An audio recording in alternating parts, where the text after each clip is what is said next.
Hello everyone, welcome to my YouTube channel.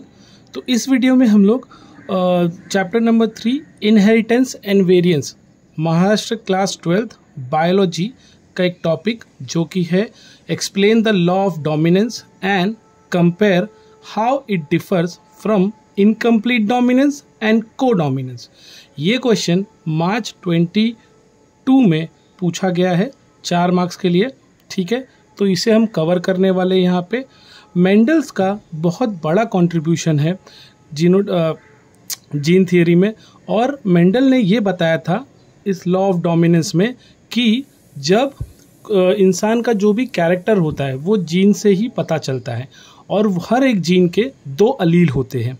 ठीक है, और मेंडल ने यहाँ पे उन्हीं अलील को जब अपने फेमस मोनोहाइब्रिड क्रॉस एक्सपेरिमेंट में कराया तो उसके कुछ कंक्लूजन निकले। मेंडल ने उसे हम कहते हैं मेंडल्स लॉ ऑफ डोमिनेंस। इसके अर्थात कि when 2 homozygous individuals with 1 or more sets of contrasting characters are crossed, the allele that appear in F1 are dominant and those who do not appear in F1 are recessive।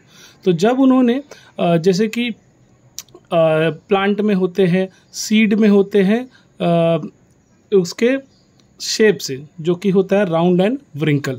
ठीक है, वैसे ही flower में होते हैं उसके colour में जो कि होता है पर्पल एंड वाइट।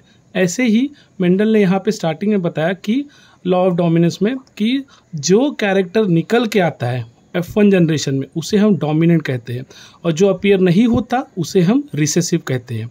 ठीक है, जैसे कि ह्यूमन में है हाइट जो कि टॉल एंड डॉर्फ। तो अगर हाइट निकल के आ रहा है तो टॉल ही आ रहा है जो कि डोमिनेंट होता है, और जो निकल के नहीं आता उसे हम रिसेसिव कहते हैं जो कि डॉर्फ होता है। तो इसके अंदर law of dominance is used to explain expression of one of the parental characters of a monohybrid cross in F1 and the expression of both in F2। तो यहाँ पे tallness in pea plant is dominant while dwarfness is a recessive character. तो pea plant में जब parents phenotype parents है तो एक pure tall और प्योर डॉफ। वैसे ही जीनोटाइप में प्योर टॉल के लिए हमें टी दिया, कैपिटल टी, और प्योर डॉर्फ के लिए हमने दिया स्मॉल टी। जब इन्हें F1 जनरेशन में क्रॉस कराया गया तो हमें मिला कैपिटल टी और स्मॉल टी, जो कि डोमिनेंटली क्या बता रहा था, डोमिनेंट कैरेक्टर जो कि टॉल हाइब्रिड। तो यहाँ पे मेंडल ने यही बताया कि हर एक जीन के 2 अलील होते हैं, और जब इन अलील को हम क्रॉस कराएंगे तो हमें या तो एक ही कैरेक्टर नज़र आएगा, या तो टॉल या तो डॉर्फ। तो जो नज़र आएगा टॉल उसे हम क्या बोलेंगे, डोमिनेंट बोलेंगे। और अगर स्मॉल टी इन्होंने फिर क्या किया, इसी हाइब्रिड टॉल को F2 जनरेशन में फिर से क्रॉस कराया, फिर भी इनको यही मिला कि या तो वो टॉल था और या तो डॉर्फ था। जैसे कि टॉल के केस में कैपिटल टी भी था, कैपिटल टी स्मॉल टी भी था, और स्मॉल टी था। जो स्मॉल टी है वो क्या हुआ, रिसेसिव। बाकी सब क्या थे, डोमिनेंट थे। तो इसका मतलब in a cross between pure tall and pure dwarf और P plant only tall character is expressed in all the individuals of F1 generation. F1 generation में सिर्फ प्योर टॉल ही नजर आया। Hence it can be inferred that in pea plants tallness is the dominant character while dwarfness is the recessive character। जो नहीं आया वो क्या है, रिसेसिव कैरेक्टर है, उसे हम डॉर्फनेस के लिए। तो tallness in F1 hybrid is determined by genotype capital T small T in which the dominant अलील क्या था, टी था। सप्रेसेस द रिसेसिव अलील जो कि रिसेसिव को क्या सप्रेस कर देता है जो कि स्मॉल डी है, therefore suppressing its expression in the phenotype. तो मेंडल से के ये लॉ से ये पता चला कि जब भी किन्हीं भी 2 अलील को हर एक जीन के जो 2 अलील होते हैं उनको कभी भी अगर क्रॉस कराया जाएगा तो डोमिनेंट ही कैरेक्टर मिलेगा या रिसेसिव ही मिलेगा। ठीक है, F2 जनरेशन में हमने ये पाया। तो किसी भी जीन के जो अलील होते हैं उनके या तो टॉल आएगा या तो डॉर्फ आएगा, मतलब या तो डोमिनेंट आएगा या तो रिसेसिव आएगा।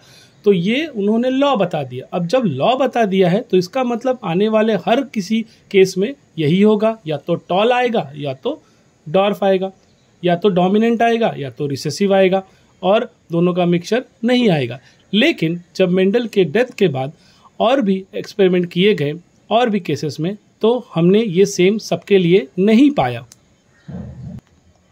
जैसे कि एक कंसेप्ट आया फिर निकल के, जिसे हम कहते हैं एक्सप्लेन इनकम्प्लीट डोमिनेंस। ये भी मार्च में 13 और 22 में भी पूछा गया है, जुलाई 16 में भी पूछा गया है। तो जैसे कि मेंडल के लॉ के बाद जब आगे हमने ट्राई किया, जैसे कि pink colour flower of mirabilis जलापा, जिसको हम एंटी रैंडम जो स्नैपड्रैगन का एक्सपेरिमेंट था उसमें भी हमने क्या लिया कि जब हमने इन अलील को क्या कराया, क्रॉस कराया, ठीक है, तो neither of the Aleel of gene is completely dominant over the other. तो मेंडल के पी प्लांट वाले एक्सपेरिमेंट की तरह के रिजल्ट इसमें नहीं आए। इसमें दोनों में से किसी भी जीन का डोमिनेंट कैरेक्टर नहीं आया। In case of incomplete dominance, the phenotype of hybrid is intermediate between the phenotypes of parent. Parent के हाइब्रिड के बीच का एक नया कंक्लूजन निकला कि जब फ्लावर के, जो कि मिराबिलिस जलापा का रेड और वाइट दोनों ही अलील को जब क्रॉस कराया गया तो हमें क्या मिला, पिंक कलर मिला। एक्चुअली जो फेडिश रेड था जिसको हमने पिंक, जो कि पिंक जैसा था, तो यहाँ पे ये पता चला कि ना तो डोमिनेंट कैरेक्टर जो कि रेड का था, ना तो रिसेसिव कैरेक्टर, बल्कि उनके बीच का एक सोल्यूशन जो कि पिंक कलर आया, ठीक है। और इसी को और प्रूफ करने के लिए जब इसे फिर से सेल्फ क्रॉस किया गया, हाइब्रिड किया गया, तब भी यही पता चला कि कैपिटल आर जब आ रहा था तब रेड था, और जब कैपिटल आर और स्मॉल आर आ रहा था तब क्या था, पिंक आया, और जब स्मॉल आर था तब तो वाइट था। तो इसमें यही हुआ कि mirabilis, if a red flower plant is crossed with a white flower plant, then F1 offspring have pink color, जो कि मेंडल के लॉ के क्वाइटली डिफरेंट था। तो इसका मतलब कि सब केसेस में ऐसा हो कि या तो डोमिनेंट ही है या तो रिसेसिव है, ऐसा ज़रूरी नहीं था, ठीक है।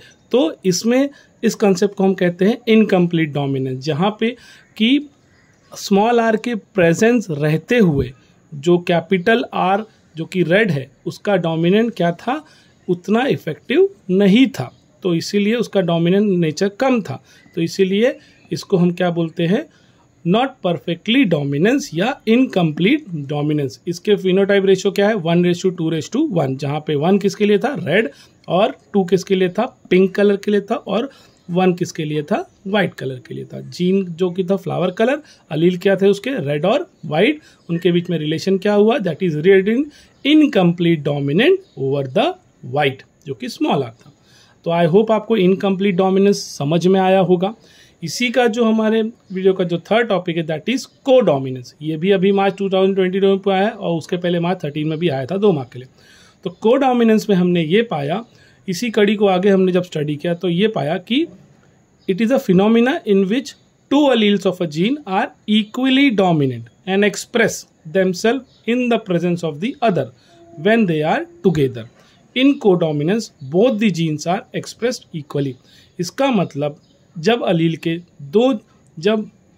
किसी भी जीन के दोनों अलील को एक साथ क्रॉस कराया जाएगा, क्या कराया जाता है इसके अंतर्गत, तो हमने ये पाया कि इसमें जो अलील थे जीन के वो क्या है, दोनों ही इक्वली डोमिनेंट आए, ठीक है, और दोनों के ही जीन एक दूसरे को क्या करते, दोनों अपने आप को क्या करते, एक्सप्रेस कर रहे थे इन प्रेजेंस ऑफ अदर। जबकि मेंडल में क्या हुआ था कि या तो डोमिनेंट आ रहा था या तो रिसेसिव आ रहा था, और इनकम्प्लीट डोमिनेंस में क्या देखा था, या तो दोनों के बीच का एक हाइब्रिड ही नजर आ रहा था। लेकिन यहाँ पे क्या हुआ को डोमिनेंस में कि दोनों ही अलील जो कि क्या हुए, इक्वली डोमिनेंट यहाँ पर थे।